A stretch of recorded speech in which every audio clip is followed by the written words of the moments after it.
Jackson. I am an actor.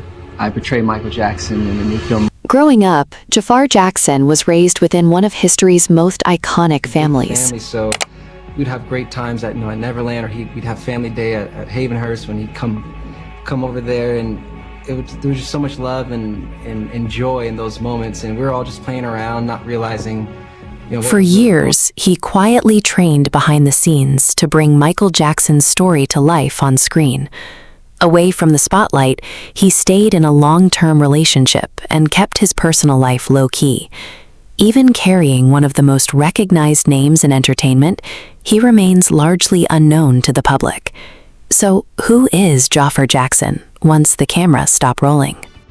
Learn all the moves of Michael's, or just to begin and really start at the basics. And even though it's a small space, I just used it as a way to just...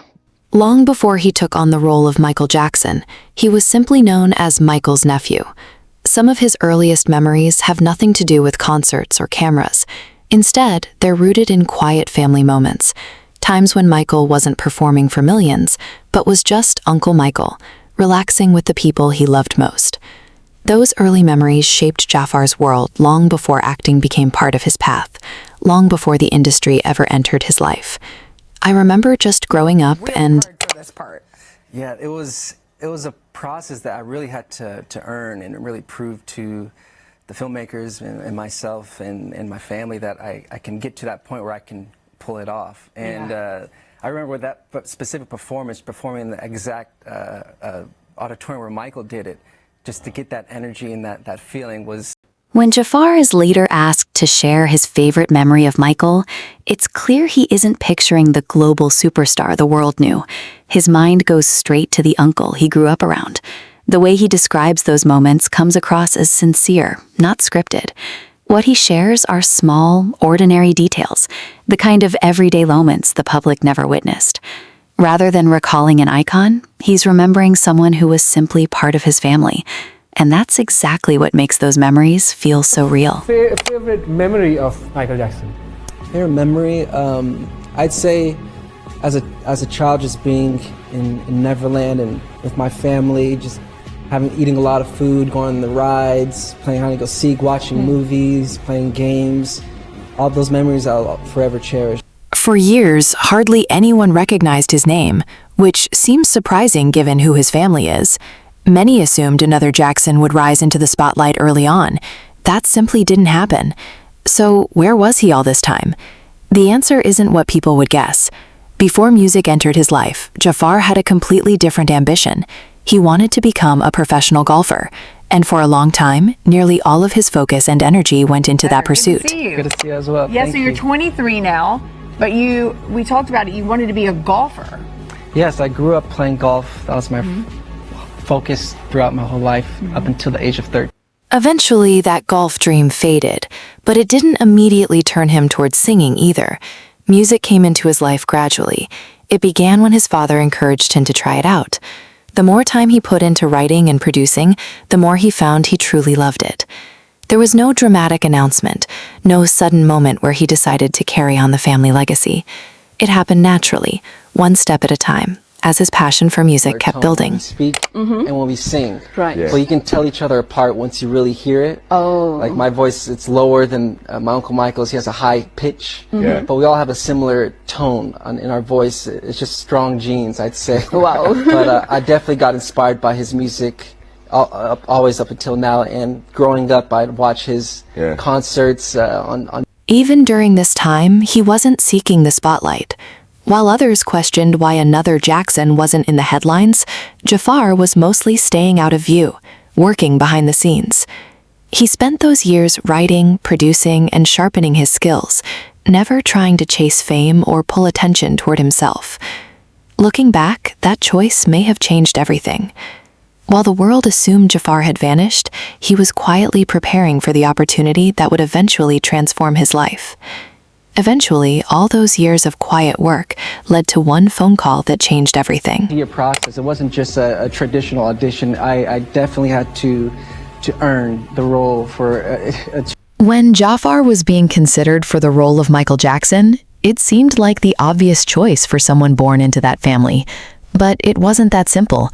Taking on Michael meant walking in the footsteps of one of the most recognizable figures who ever lived.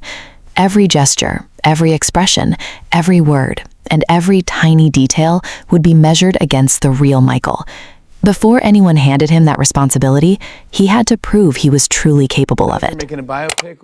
Walk me through it. Yeah, so I saw an article where it said that Graham King got the rights to tell Michael's story. Yeah. And I forgot where I saw it. It was online somewhere. And Graham King has made Bohemian Rhapsody, Oh, he's made incredible films, but he made Bohemian Rhapsody. the Queen biopic. Yes, and my first thought was, who are they going to get to play Michael? And honestly, I didn't think of myself. I was like, this is going to be really interesting.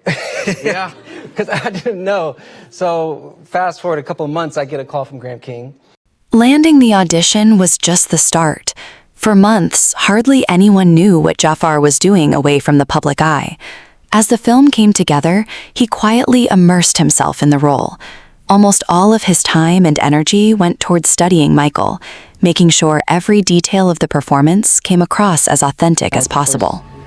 Set of choreography I started to learn throughout the process, and I had 20 days to kind of prove to them and the filmmakers that I can pull it off within those 20 days, even though in my mind I was like, 20 days? How can I do that? I need a lot more time, and within that time I was very doubtful, and it was One of the toughest challenges wasn't the dancing, it was the voice.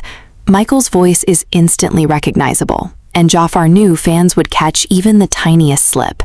Every word and every tone needed to feel right. So rather than simply imitating him, he spent months practicing until sounding like Michael became something that felt completely natural and effortless. It's very particular. It was interesting because at first it was very silly to my own ears, when I was trying to do that. So I really read a lot of books in his voice, and each book I got better. And, you get more used to it. And sometimes I'd be out like in a grocery store and I'd be talking to someone, but I'd naturally respond, and I'm like, that sounds. But sounding like Michael simply wasn't enough. He wanted to truly understand the man behind the performances. That meant studying interviews, examining different chapters of Michael's life, and noticing small details most people would overlook. The point wasn't to imitate him. It was to grasp why he moved, spoke, and carried himself in that particular way. The deeper his understanding of the person grew, the more genuine his performance became. With the foundation, so I study a lot of the Jackson 5, and then when it became the Jacksons, and just to see, really focusing on Michael and how he's feeling in those moments, also creatively what he wanted to express, and that longing for that independence and what that felt like, but also creating as a group and what that. The deeper he dug, the more personal his preparation became. It went far beyond old footage. He surrounded himself with books, photographs, handwritten notes, and timelines, creating a space where Michael became woven into his everyday routine. Rather than hurrying through the research, he stayed immersed in it for months, discovering something new almost every single day. He wants to tell Michael's story, and at this time there was no studio attached, there was no director attached. It was very early on. The script wasn't ready yet. He asked, would you be open to acting? Or if I got you with a coach, would you be willing to try it? You might hate it, you might love it. I was like, I need to really think about it before just diving into it. I'm someone who really wants to pull something. No, I don't want to just try it just for fun. If I go into it, I really want to commit to it. So I told him, let me think about it for a couple of days. Next came the one part no one else could handle for him. Hour after hour, he trained by himself. No audience, no cameras, just repetition until every motion stopped feeling stiff and started feeling genuine.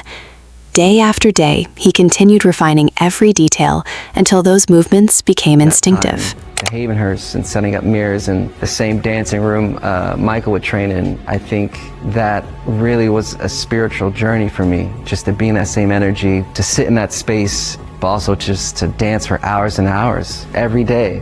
Looking back, it's easy to think everything happened quickly. Looking back, it's tempting to assume everything came together fast. It didn't.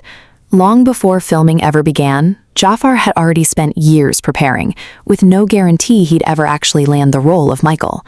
Every step forward came without any promise of success, and even once he secured the part, the real work had only just started.